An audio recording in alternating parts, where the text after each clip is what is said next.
حضرت جابر رضی اللہ عنہ سے روایت ہے کہ طفیل بن عمرو دوسی رضی اللہ عنہ نبی صلی اللہ علیہ وسلم کی خدمت میں حاضر ہوئے اور عرض کی، اے اللہ کے رسول، کیا آپ کو ایک مضبوط قلعے اور تحفظ کی ضرورت ہے؟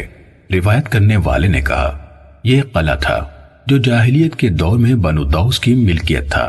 آپ صلی اللہ علیہ وسلم نے اس کو قبول کرنے سے انکار کر دیا کیونکہ یہ سعادت اللہ نے انصار کے حصے میں رکھی تھی۔ پھر جب نبی صلی اللہ علیہ وسلم ہجرت کر کے مدینے تشریف لے گئے تو طفیل بن عمرو رضی اللہ عنہ بھی ہجرت کر کے آپ کے پاس آ گئے۔ ان کے ساتھ ان کی قوم کے ایک آدمی نے بھی ہجرت کی۔ انہوں نے مدینے کی آب و ہوا ناموافق پائی تو وہ آدمی بیمار ہوا اور گھبرا گیا۔ اس نے اپنے چوڑے پھل والے تیر لیے اور ان سے اپنی انگلیوں کے اندرونی طرف کے جوڑ کاٹ ڈالے۔ اس کے دونوں ہاتھوں سے خون بہا حتیٰ کہ وہ مر گیا۔ طفیل بن عمرو رضی اللہ عنہ نے اسے خواب میں دیکھا۔ انہوں نے دیکھا کہ اس کی حالت اچھی تھی اور یہ بھی دیکھا کہ اس نے اپنے دونوں ہاتھ ڈھانپے ہوئے تھے۔ طفیل رضی اللہ عنہ نے عالم خواب میں اس سے کہا، تمہارے رب نے تمہارے ساتھ کیا معاملہ کیا؟ اس نے کہا، اس نے اپنے نبی کی طرف میری ہجرت کے سبب مجھے بخش دیا۔ انہوں نے پوچھا، میں تمہیں دونوں ہاتھ ڈھانپے ہوئے کیوں دیکھ رہا ہوں؟ اس نے کہا، مجھ سے کہا گیا اپنا جو کچھ تم نے خود ہی خراب کیا ہے ہم اسے درست نہیں کریں گے۔ طفیل رضی اللہ عنہ نے یہ خواب رسول اللہ صلی اللہ علیہ وسلم کو سنایا تو رسول اللہ صلی اللہ علیہ وسلم نے فرمایا، اے اللہ اس کے دونوں ہاتھوں کو بھی بخش دے۔ صحیح مسلم حدیث نمبر 311۔ عبدالعزیز بن محمد اور ابو علقمہ فروی نے کہا، ہمیں صفوان بن سلیم نے عبداللہ بن سلمان کے واسطے سے ان کے والد یعنی سلمان سے حدیث سنائی۔ انہوں نے ابو ہریرہ رضی اللہ عنہ سے روایت کی کہ رسول اللہ صلی اللہ علیہ وسلم نے فرمایا، بے شک اللہ تعالیٰ یمن سے ایک ہوا بھیجے گا جو ریشم سے زیادہ نرم ہوگی اور کسی ایسے شخص کو نہ چھوڑے گی جس کے دل میں، ابو علقمہ نے کہا، ایک دانے کے برابر اور عبدالعزیز نے کہا ایک ذرے کے برابر بھی ایمان ہوگا مگر اس کی روح قبض کر لے گی، یعنی ایک ذرہ بھی ہو لیکن ایمان ہو تو نفع بخش ہے۔ صحیح مسلم حدیث نمبر 312۔ ابو ہریرہ رضی اللہ عنہ سے روایت ہے کہ رسول اللہ صلی اللہ علیہ وسلم نے فرمایا، ان فتنوں سے پہلے پہلے جو تاریک رات کے حصوں کی طرح چھا جانے والے ہوں گے، نیک اعمال کرنے میں جلدی کرو۔ ان فتنوں میں صبح کو آدمی مومن ہوگا اور شام کو کافر، یا شام کو مومن ہوگا تو صبح کو کافر، اپنا دین یعنی ایمان دنیاوی سامان کے عوض بیچتا ہوگا۔ صحیح مسلم حدیث نمبر 313۔ حماد بن سلمہ نے ثابت بنانی سے حدیث سنائی۔ انہوں نے حضرت انس بن مالک رضی اللہ عنہ سے روایت کی۔ انہوں نے کہا، جب یہ آیت اتری، یا ایہا الذین آمنوا لا ترفعوا اصواتکم فوق صوت النبی، اے ایمان والو اپنی آوازیں نبی صلی اللہ علیہ وسلم کی آواز سے اونچی مت کرو، آیت کے آخر تک۔ تو ثابت بن قیس رضی اللہ عنہ اپنے گھر میں بیٹھ گئے اور کہنے لگے، میں تو جہنمی ہوں۔ انہوں نے خود کو نبی صلی اللہ علیہ وسلم کی خدمت میں حاضر ہونے سے بھی روک لیا۔ رسول اللہ صلی اللہ علیہ وسلم نے سعد بن معاذ رضی اللہ عنہ سے پوچھا، ابو عمرو ثابت کو کیا ہوا؟ کیا وہ بیمار ہیں؟ سعد رضی اللہ عنہ نے کہا، وہ میرے پڑوسی ہیں اور مجھے ان کی کسی بیماری کا پتہ نہیں چلا۔ حضرت انس نے کہا، اس کے بعد سعد ثابت رضی اللہ عنہما کے پاس آئے اور رسول اللہ صلی اللہ علیہ وسلم کی بات بتائی تو ثابت رضی اللہ عنہ کہنے لگے، یہ آیت اتر چکی ہے اور تم جانتے ہو کہ تم سب میں میری آواز رسول اللہ صلی اللہ علیہ وسلم کی آواز سے زیادہ بلند ہے، اس بنا پر میں جہنمی ہوں۔ سعد رضی اللہ عنہ نے اس جواب کا ذکر نبی صلی اللہ علیہ وسلم سے کیا تو رسول اللہ صلی اللہ علیہ وسلم نے فرمایا، بلکہ وہ تو اہل جنت میں سے ہے۔ صحیح مسلم حدیث نمبر 314۔ جعفر بن سلیمان نے کہا، ہمیں ثابت بنانی نے حضرت انس بن مالک رضی اللہ عنہ سے حدیث سنائی کہ ثابت بن قیس بن شماس رضی اللہ عنہ انصار کے خطیب تھے۔ جب یہ آیت اتری، آگے حماد کی سابقہ حدیث کی طرح ہے لیکن اس میں سعد بن معاذ رضی اللہ عنہ کا ذکر نہیں ہے۔ صحیح مسلم حدیث نمبر 315۔ جعفر بن سلیمان کے بجائے سلیمان بن مغیرہ نے ثابت بنانی سے نقل کرتے ہوئے حضرت انس رضی اللہ عنہ سے حدیث روایت کی کہ جب یہ آیت اتری، لا ترفعوا اصواتکم فوق صوت النبی، انہوں نے بھی سعد بن معاذ رضی اللہ عنہ کا ذکر نہیں کیا۔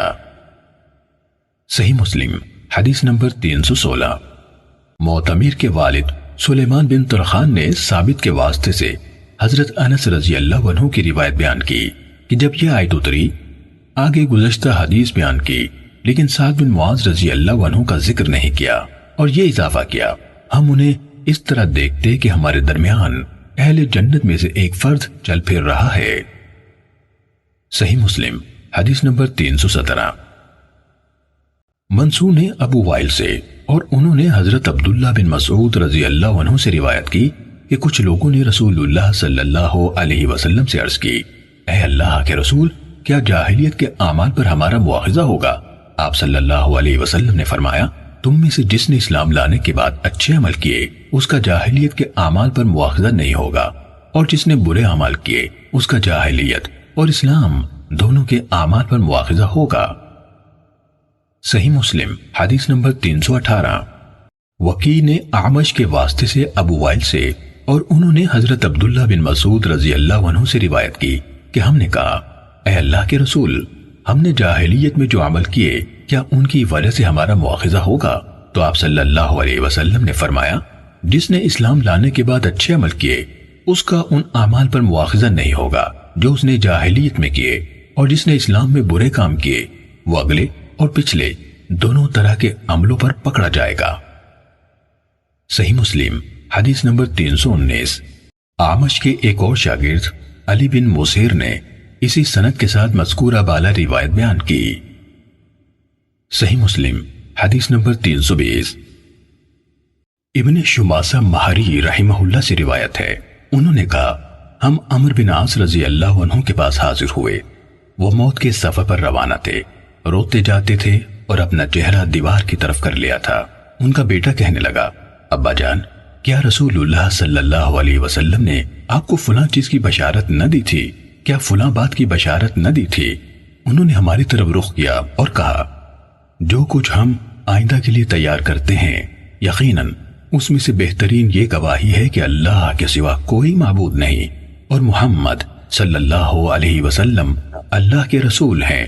میں 3 درجوں یعنی مرحلوں میں رہا۔ پہلا یہ کہ میں نے اپنے آپ کو اس حالت میں پایا کہ رسول اللہ صلی اللہ علیہ وسلم کے ساتھ مجھ سے زیادہ بغض کسی کو نہ تھا، اور نہ اس کی نسبت کوئی اور بات زیادہ پسند تھی کہ میں آپ پر قابو پا کر آپ کو قتل کر دوں۔ اگر میں اس حالت میں مر جاتا تو یقیناً دوزخی ہوتا۔ دوسرے مرحلے میں جب اللہ تعالیٰ نے میرے دل میں اسلام کی محبت پیدا کر دی تو میں نبی صلی اللہ علیہ وسلم کی خدمت میں حاضر ہوا اور عرض کی، اپنا دایاں ہاتھ بڑھائیے تاکہ میں آپ کی بیعت کروں۔ آپ صلی اللہ علیہ وسلم نے دایاں ہاتھ بڑھایا، کہا تو میں نے اپنا ہاتھ پیچھے کھینچ لیا۔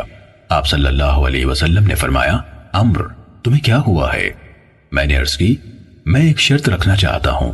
فرمایا، کیا شرط رکھنا چاہتے ہو؟ میں نے عرض کی، یہ شرط کہ مجھے معافی مل جائے۔ آپ صلی اللہ علیہ وسلم نے فرمایا، عمر، کیا تمہیں معلوم نہیں کہ اسلام ان تمام گناہوں کو ساقط کر دیتا ہے جو اس سے پہلے کے تھے، اور ہجرت ان تمام گناہوں کو ساقط کر دیتی ہے جو اس ہجرت سے پہلے کیے گئے تھے، اور حج ان سب گناہوں کو ساقط کر دیتا ہے جو اس سے پہلے کے تھے۔ اس وقت مجھے رسول اللہ صلی اللہ علیہ وسلم سے زیادہ محبوب کوئی نہ تھا، اور نہ آپ سے بڑھ کر میری نظر میں کسی کی عظمت تھی۔ میں آپ کی عظمت کی بنا پر آنکھ بھر کر آپ کو دیکھ بھی نہ سکتا تھا، اور اگر مجھ سے آپ کا حلیہ پوچھا جائے تو میں بتا نہ سکوں گا، کیونکہ میں آپ کو آنکھ بھر کر دیکھتا ہی نہ تھا، اور اگر میں اس حالت میں مر جاتا تو مجھے امید ہے کہ میں جنتی ہوتا۔ پھر تیسرا مرحلہ یہ آیا، ہم نے کچھ چیزوں کی ذمہ داری لے لی، میں نہیں جانتا ان میں میرا حال کیسا رہا۔ جب میں مر جاؤں تو کوئی نوحہ کرنے والی میرے ساتھ نہ جائے، نہ ہی آگ ساتھ ہو، اور جب تم مجھے دفن کر چکو تو مجھ پر آہستہ آہستہ مٹی ڈالنا، پھر میری قبر کے گرد اتنی دیر دعا کرتے ہوئے ٹھہرنا جتنی دیر میں اونٹ ذبح کر کے اس کا گوشت تقسیم کیا جا سکتا ہے، تاکہ میں تمہاری وجہ سے اپنی نئی منزل کے ساتھ مانوس ہو جاؤں اور دیکھ لوں کہ میں اپنے رب کے فرستادوں کو کیا جواب دیتا ہوں۔ صحیح مسلم حدیث نمبر 321۔